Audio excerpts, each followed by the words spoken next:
시인은 지금 완전한 길로 행하기 위해서 자신이 마땅히 조심해야 할 것들에 대해서 이야기하고 있습니다. 지금까지 여러 가지를 이야기했죠. 제일 먼저 눈으로 보는 것을 조심해야 한다. 두 번째로 죄악된 자리에는 처음부터 아예 가지 말아야 한다. 그리고 바로 지난 시간에는 우리의 입과 혀, 즉 말을 조심해야 한다라고 말했죠. 그런데 여기서 끝나지 아니하고 시인은 우리가 완전한 길로 나아가기 위해서 조심해야 될 또 한 가지에 대해 이야기해 주고 있어요. 5절 다시 보세요. 자기의 이웃을 은근히 헐뜯는 자를 내가 멸할 것이요 눈이 높고 마음이 교만한 자를 내가 용납하지 아니하리로다. 뒷부분에서 뭘 말하는 것 같아요? 교만을 조심해야 한다라고 말하고 있어요. 왜? 하나님께서 교만을 가장 싫어하시기 때문에 그래요. 이 사실이 시편 68편에 잘 나타나 있어요. 시편 68편 15절에 보면 바산의 산은 하나님의 산이며 바산의 산은 높은 산이로다. 여기에서 바산의 산은 어떤 산인가? 이 산은 요단강 건너편에 있는 우리가 잘 아는 헐몬 산을 말해요.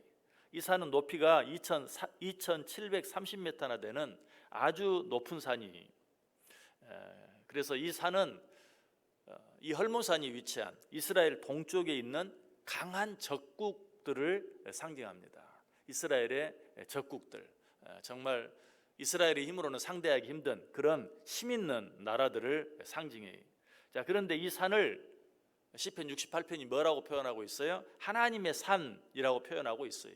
무슨 말이냐면 그렇게 높고 위대해 보이는 산도 모두 하나님의 손 안에 있다 하는 것을 말해주고 있어요.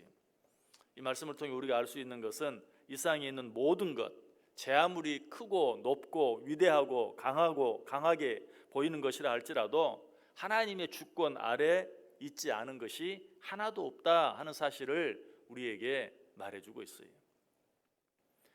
생각나는 시조 한 구절이 없습니까? 태산이 높다 하되 하늘 아래 뇌이로다 라는 말. 그 말이 정확하게 이 세상에 제 아무리 높은 산이라 할지라도 모두 하나님 아래 있다, 하나님의 손 안에 있다 하는 것을 말하고 있어요. 자, 그런데 이 말씀 바로 다음 절에 16절 시편 68편 16절에 보면 하나님께서 바산의 산을 책망하고 있는 것을 보게 돼요. 시편 68편 16절 너희 높은 산들아 어찌하여 하나님이 계시려 하는 산을 시기하여 보느냐 진실로 여호와께서 이 산에 영원히 계시리로다. 여기에서 하나님이 계시려 하는 산은 무슨 산을 말하는가? 이 산은 시온산을 말해요. 시온산은 이름이 산이지 산이 아니 그냥 약간 높은 구릉이나 언덕 정도밖에 되지 않는 그런 아주 낮은 산이. 그런데 하나님이 그 산에 거하신다.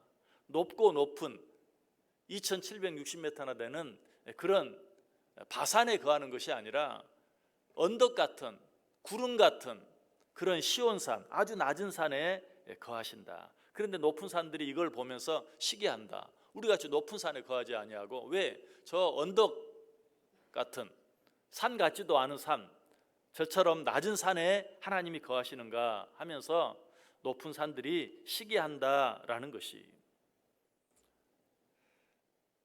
이 말을 다른 말로 하면 자기들에게는 특별한 하나님의 은혜가 주어지지 않는데 왜 저처럼 낮은 아무것도 아닌 것처럼 보이는 그런 자들에게는 하나님께서 은혜를 베푸시는가? 여기서 우리는 중요한 한 가지 사실을, 중요한 한 가지 교훈을 받을 수 있어야 돼요. 하나님은 높은 산에 거하시지 않고 낮은 산에 거하신다. 뭘 말하는 것 같아요? 하나님은 교만한 자와 함께 하지 아니하시고 하나님은 겸손한 자와 함께 하신다 하는 것을 말해요. 잠언 3장 34절도 말합니다. 진실로 그는 거만한 자를 비웃으시며 겸손한 자에게 은혜를 베푸시나니. 여러분 하나님과 함께 하기를 원하십니까? 마음이 교만하면 안 돼요. 하나님은 그런 자와 함께 하지 않아요. 마치 하나님이 높은 바산에 거하지 아니하시는 것처럼 하나님은 누구와 함께 하신다? 마음이 낮은 자, 겸손한 자와 함께 하신다. 마치 하나님께서 시온산에 거하시는 것처럼. 하나님의 은혜도 마찬가지. 하나님의 은혜를 받는 자는 그 마음이 높은 데 있는 자가 아니라 그 마음이 낮은 데 있는 자, 즉 겸손한 자예요. 그래서 베드로전서 5장 5절 6절은 말해요. 겸손으로 허리를 동이라. 하나님은 교만한 자를 대적하시되 겸손한 자들에게는 은혜를 주시느니라. 그러므로 하나님의 능하신 손 아래서 겸손하라. 때가 되면 너희를 높이시리라. 야고보서 4장 6절도 말해요. 하나님이 교만한 자를 물리치시되 겸손한 자에게 은혜를 주신다 하였느니라. 하나님은 겸손한 자와 함께 하시고 하나님은 겸손한 자에게 은혜를 주신다. 하나님은 교만한 자를 물리치시고 하나님께서는 교만한 자를 멸하신다. 자, 그렇다면 우리가 하나님과 함께 거하기를 원하고 그리고 하나님의 은혜를 받아 누리기를 원한다면 겸손해야 하는데 진정한 겸손은 어떤 것인가? 진정한 겸손은 하나님을 이용해서 내가 잘 되려고 하는 삶이 아니라 하나님의 영광을 위해서 나를 이용하는 삶, 이것이 겸손이. 진정한 겸손은 나를 위해서 하나님을 이용하는 것이 아니라 하나님을 위해서 나를 이용하는, 다른 말로 하면 하나님의 영광을 위해서 나를 드리는 삶, 이것이 진정한 겸손이. 우리가 이 사실을 오해할 때가 참 많아요. 우리는 신앙생활을 나를 위해서 하나님을 이용하는 삶이라고 생각해. 절대 아니에요. 신앙생활은 하나님을 위해서 나를 이용하고 하나님을 이용해서 나를 드리는 삶, 그것이 진정한 겸손이. 다른 말로 하면 하나님을 이용해서 내가 높아지려고 하는, 하나님을 이용해서 내가 영광을 받으려고 하는, 이것은 교만이. 얼마나 무서운 교만입니까? 어떻게 내가 하나님을 이용해서 내가 높아질 수 있습니까? 내가 어떻게 하나님을 이용해서 내가 영광을 받을 수 있습니까? 무서운 교만이.